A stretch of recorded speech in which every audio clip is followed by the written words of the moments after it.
Halo Bapak Ibu, saudara-saudari sekalian, lovers and haters. Salam cerdas Indonesiaku. Jumpa lagi kita pada kesempatan kali ini. Bagi Anda yang belum subscribe channel saya, silakan subscribe channel saya. Tekan loncengnya agar Anda dapat notifikasi setiap kali saya mengupload video-video saya. Oke, video ini ya, sebut saja sambungan dari video yang kemarin gitu ya, mengenai 9 tipe orang yang mudah ditipu. Nah, kali ini saya berbicara mengenai 11 jenis penipuan gitu ya. Padahal ada banyak ya, ada 15 kalau menurut FBI gitu ya. FBI kan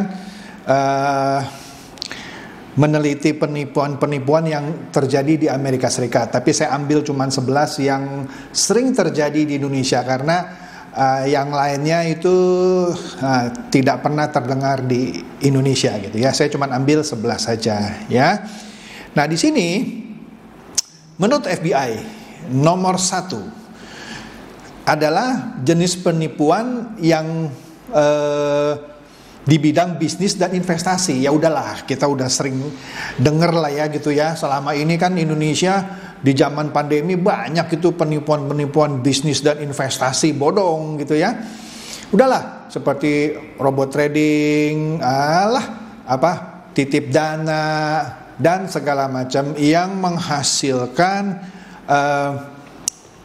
imbal hasil yang besar gitu. Misalnya sebulan rata-rata 20%, sesuatu yang too good to be true. Udah pernah saya jelaskan ya, kalau sesuatu tawaran bisnis atau investasi yang too good to be true, pastinya tidak true, tidak benar, alias bodong. Nah, itulah jenis penipuan pertama.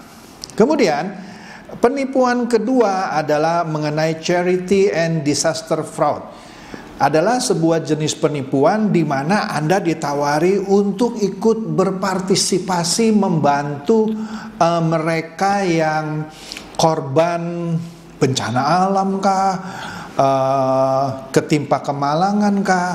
Padahal setelah Anda transfer dana Anda ke orang ini atau badan ini, ternyata Anda ditipu. Dana Anda tidak disampaikan ke orang yang membutuhkannya. Berbuat baik bagus, tapi Anda harus pilih-pilih gitu ya.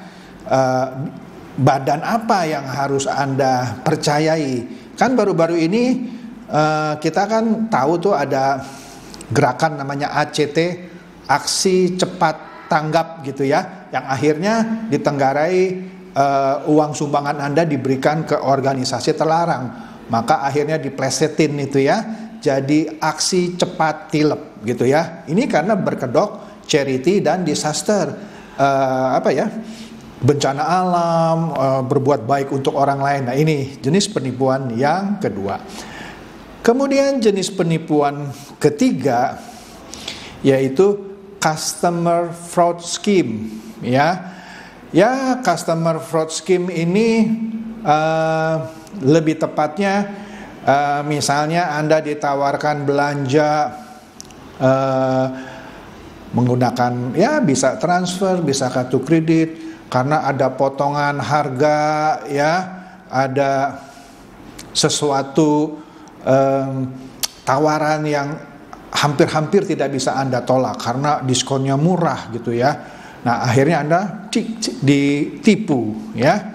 Kemudian ada juga penipuan elder fraud. Elder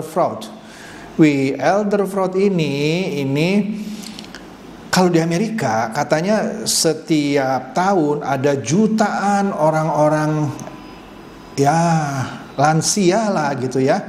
Kasihan ini lansia tertipu ya oleh fraud atau penipuan yang mengincar mereka.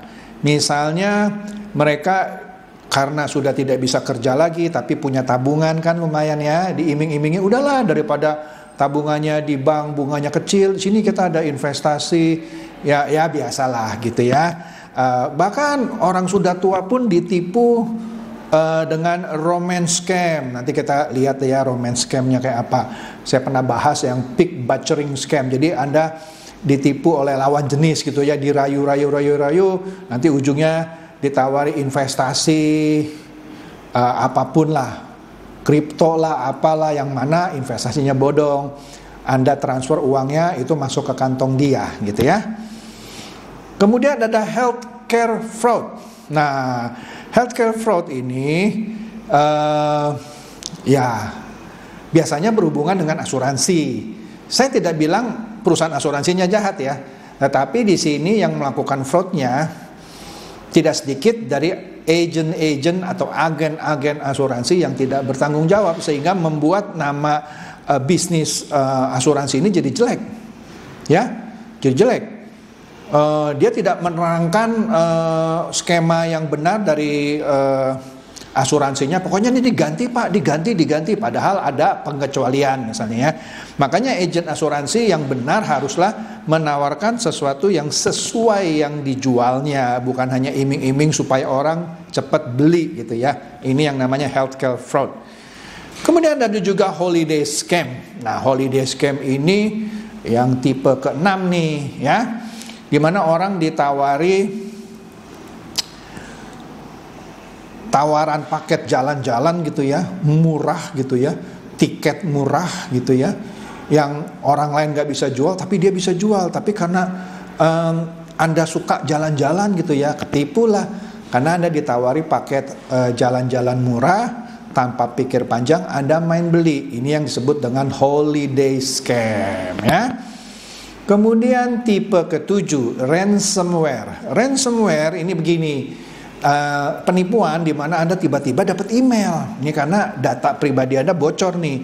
Kemudian dia bilang, kami dari ABC misalnya ya, kami menyadap Anda punya email atau Anda punya WhatsApp atau Anda punya Telegram. Kami mendapati percakapan Anda yang berbau pornografi gitu ya. Oleh karena itu, jika Anda tidak transfer sekian Bitcoin ke rekening kami, ke wallet kami, maka percakapan Anda yang mengandung pornografi akan kami sebar ke teman-teman Anda. Nah, kalau Anda ternyata memang pernah bercakap-cakap dengan teman Anda atau kirim-kirim video porno, Anda pasti takut kan? Tanpa pikir panjang Anda kirim tuh. Ya, karena Anda di ransom, maksudnya Anda diancam. Kalau enggak nih saya buka nih gitu ya. Tapi kalau Anda nggak pernah lakukan itu, tenang aja, berarti ini dia mau mencoba menipu. Ini yang dimaksud dengan ransomware. Biasanya orang yang melakukan ransomware ini meminta Anda transfer ke dia uangnya bukan ke rekening bank. Dia minta ke e-walletnya. Nah, itu sudah pasti ransomware. Nah, ini yang tadi saya maksud romance scam yang juga banyak menimpa tadi orang-orang tua. Kasihan ya, orang-orang udah tua masih dirayu-rayu. Biasanya nenek-nenek dirayu sama anak muda, kakek-kakek dirayu sama cewek-cewek muda. Ini romance scam. Nanti karena sudah terbujuk rayuannya, diminta transfer apapun, diikutin sama yang kena tipu ini. Inilah ransomware. Menarik ya. Kemudian ini tipe yang ke-9, sextortion, termasuk pemerasan, namanya sextortion. Kalau di Amerika juga menimpa anak-anak. Kalau Anda yang orang dewasa, biasanya begini, ada orang berkenalan sama Anda melalui Facebook atau melalui WhatsApp. Orangnya entah bagaimana bisa kenal Anda. Kemudian pembicaranya lama-lama menjurus ke sesuatu yang hot gitu ya. Kemudian dia bisa merangsang Anda, misalnya Anda bercakap-cakap, Anda diminta telanjang gitu. Kemudian Anda ikuti gitu ya. Nah, ketika Anda ikuti video call itu direkam sama dia. Ketika direkam, nanti dia kirim message, tadi pembicaraan sudah saya rekam, saya akan kirim ini ke teman-teman Anda. Kecuali Anda transfer sekian puluh atau sekian ratus juta. Kira-kira begitu. Nah, ini pernah terjadi menimpa orang di Singapura, tapi akhirnya penipu ini berhasil diringkus.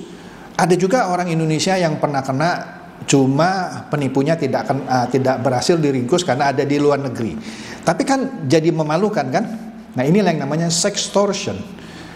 Kemudian penipuan yang ke-10, Penipuan ke-10 ini biasanya menipu orang-orang yang punya kartu ATM. Di Indonesia sering kita dengar hal seperti ini namanya skimming. Skimming ini satu penipuan di mana di mesin-mesin ATM tertentu, di area tempat Anda memasukkan kartu ATM Anda, dia pasang satu alat kecil sekali yang berupa kamera. Sehingga PIN yang Anda masukkan, meskipun di ATM itu di atasnya ditutupi sesuatu ya untuk menghalangi penglihatan, tapi di bawahnya itu dia taruh kamera kecil. Atau justru di lubang tempat Anda menaruh kartu itu, dia taruh alat sesuatu yang bisa merekam transaksi Anda, ya, sehingga dia bisa tahu nomor kartu Anda, dia bisa tahu PIN Anda, sehingga itu nanti digandakan dia pakai untuk menguras rekening tabungan Anda. Oleh karena itu, ketika Anda melakukan transaksi, mengambil uang atau apapun di ATM, perhatikan ada yang aneh nggak di tempat sekitar Anda memasukkan PIN ataupun di tempat Anda memasukkan kartu Anda. Karena itulah kejahatan skimming namanya. Yang terakhir, yang ke-11, spoofing dan phishing. Nah, spoofing dan phishing ini, kalau spoofing anggap aja beginilah. Spoofing itu menyamarkan email seseorang. Jadi gini, misalnya Anda sering berhubungan dengan sebuah perusahaan, misalnya xyz.com. Kemudian penipu ini tahu Anda sering bertransaksi dengan xyz.com. Kemudian dia bisa mengirimkan email memakai email xyz.com, padahal itu palsu. Itu namanya spoofing. Dia mengirimkan suatu invoice yang kira-kira transaksi yang Anda buat. Nah, ini hebatnya, berarti ada kerjasama lah sama orang dalam. Kemudian Anda diminta transfer, tapi rekeningnya baru nih, dia bilang nih, ya Anda karena sering transaksi sama xyz.com, Anda kirim itu uang. Nah, kenalah Anda penipuan yang namanya spoofing, karena dia mengelabui Anda dengan sebuah email yang seakan-akan email resmi. Itu namanya spoofing. Sedangkan phishing adalah suatu penipuan lain lagi yang dimana Anda secara tanpa sadar, karena dia sudah sebelumnya menanamkan program di komputer atau laptop Anda, sehingga dia bisa menyadap data-data pribadi Anda, misalnya PIN dari perbankan Anda, atau password dari media sosial Anda dan sebagainya. Itu yang dinamakan phishing. Nah, oleh karena itu dari 11 jenis penipuan ini, kira-kira mana ya yang pernah Anda alami? Tolong di komen di kolom komentar saya ini, atau mungkin ada lagi dari 11 ini yang pernah Anda alami, tolong juga Anda komen. Oke? Itu saja video saya mengenai 11 jenis penipuan yang lazim atau sering terjadi, dan mudah-mudahan Anda tidak pernah kena. Kalaupun pernah kena, ya itu sebagai pelajaran ya. Semoga ini mencerdaskan dan mencerahkan Anda semua. Silakan share video saya ini kepada teman-teman, sahabat atau kerabat, supaya mereka tambah cerdas dan tercerahkan. Seperti biasa, terima kasih.